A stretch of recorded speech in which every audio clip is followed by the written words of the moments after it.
আসসালামু আলাইকুম ওয়া রাহমাতুল্লাহি ওয়া বারাকাতুহু। ইন্নাল হামদুলিল্লাহ ওয়াসসালাতু ওয়াসসালামু আলা রাসূলিল্লাহ ওয়া বা'দ। সুপ্রিয় দর্শক, সূরা ইসরার ৮২ নম্বর আয়াতে আল্লাহ তাআলা ইরশাদ করেছেন, ওয়া নুনাজ্জিলু মিনাল কুরআনি মা হুয়া শিফাউন ওয়া রাহমাতুল লিল মুমিনিন।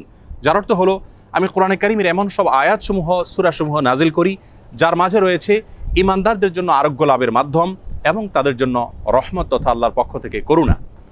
আয়াতের ব্যাখ্যা মুফাসসিরদের অনেকেই বলেছেন, এখানে আল্লাহ রাব্বুল আলামিন আত্মিক রোগসমূহ থেকে আরোগ্য লাভের মাধ্যমের কথা বুঝিয়েছেন, অর্থাৎ কোরআনের প্রেসক্রিপশনকে অনুসরণ করার মাধ্যমে মানুষ প্রকৃত মানুষে পরিণত হয়, মানবীয় গুণাবলী অর্জন করে মানুষ আল্লাহ রাব্বুল আলামিনের প্রিয় পাত্রে পরিণত হয়।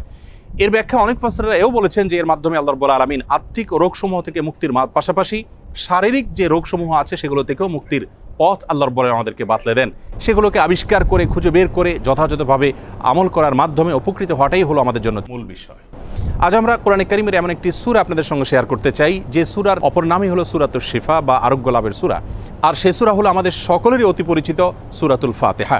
সহিহ বুখারীতে আবু সাঈদ খুদরী রাদিয়াল্লাহু আনহু থেকে একটি হাদিস বর্ণিত হয়েছে, যে হাদিসের মাধ্যমে বোঝা যায় যে সাহাবায়ে কেরাম সূরাতুল ফাতিহার মাধ্যমে চিকিৎসা গ্রহণ করেছেন এবং অলৌকিকভাবে, বিস্ময়করভাবে কঠিন এবং দুরারোগ্য সমস্যা থেকে তারা মুক্তি লাভ করেছেন। তখন নবী করিম সাল্লাল্লাহু আলাইহি সাল্লাম বিষয়টি জানতে পারার পর তাকে বলেছিলেন, ওমা ইউদরিকা আন্নাহা রুকিয়া, তুমি কিভাবে জানলে যে সূরা ফাতিহা এটি রুকিয়া বা সকল রোগ থেকে শেফার একটি মাধ্যম। এজন্য এই সূরা সম্পর্কে উলামায়ে কেরাম বলে থাকেন যে সূরা ফাতিহার মাধ্যমে যে কোনো রোগ বালাই থেকে, যে কোনো বিপদ আপদ থেকে, যে কোনো অসুখ বিসুখ থেকে মুক্তি লাভের মাধ্যম হিসাবে আমরা এটিকে ব্যবহার করতে পারি। সূরা ফাতিহা এ সম্পর্কে ইমাম ইবনুল কাইয়িম রাহিমাহুল্লাহ তিনি বলেছেন, এই সূরাটিকে বারবার আমি আমল করে দেখেছি।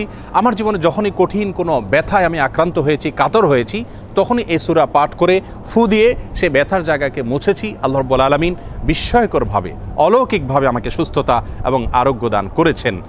আমি ব্যক্তিগতভাবে আমার কথা বলতে পারি যে আমার বাসায়, পরিবারে আমার বাচ্চাদের যখন কোনো অসুখ বিসুখ হয়েছে, কখনো কোনো সমস্যা দেখা দিয়েছে, তৎক্ষণাৎ আমি সূরা ফাতিহা পাঠ করে তাদেরকে ফু দিয়েছি, তাদের শরীরে মুছেছি এবং সঙ্গে সঙ্গে আল্লাহ রাব্বুল আলামিন বিস্ময়করভাবে আমাকে উপকারিতা দিয়েছেন। আর এরকম ঘটনা আমার জীবনে ২-৪ বার নয়, বরং অগণিতবার ঘটেছে। এজন্য সূরা ফাতিহা এটিকে যদি কেউ যথাযথভাবে আমল করতে পারেন, সে আস্থা এবং বিশ্বাস আল্লাহ তাআলার প্রতি থাকে, তাহলে সেক্ষেত্রে অবশ্যই এর মাধ্যমে যে কোনো দুরারোগ্য ব্যাধি থেকে পর্যন্ত আমরা আরোগ্য লাভের মাধ্যম হিসাবে এটিকে ব্যবহার করতে পারি।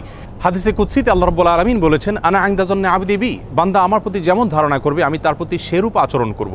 অতএব পরিপূর্ণ আস্থার সাথে, বিশ্বাসের সাথে যদি কেউ যে কোনো অসুখ বিসুখ থেকে, যে কোনো ব্যাধি থেকে মুক্তি লাভের জন্য সূরা ফাতিহাকে পাঠ করেন, সেটি পাঠ করে কোনো পানিতে, তেল ইত্যাদিতে ফু দিয়ে সেটি যদি ব্যবহার করেন, প্রয়োগ করেন, অথবা শরীরের কোনো জায়গায় অসুখ দেখা দিলে এটি পাঠ করে যদি ফু দেন সেই জায়গায় বা মোছেন, ইনশাআল্লাহ বিইذনিল্লাহ আল্লাহ তাআলা তাকে ওই রোগ থেকে মুক্তি নসিব করবেন।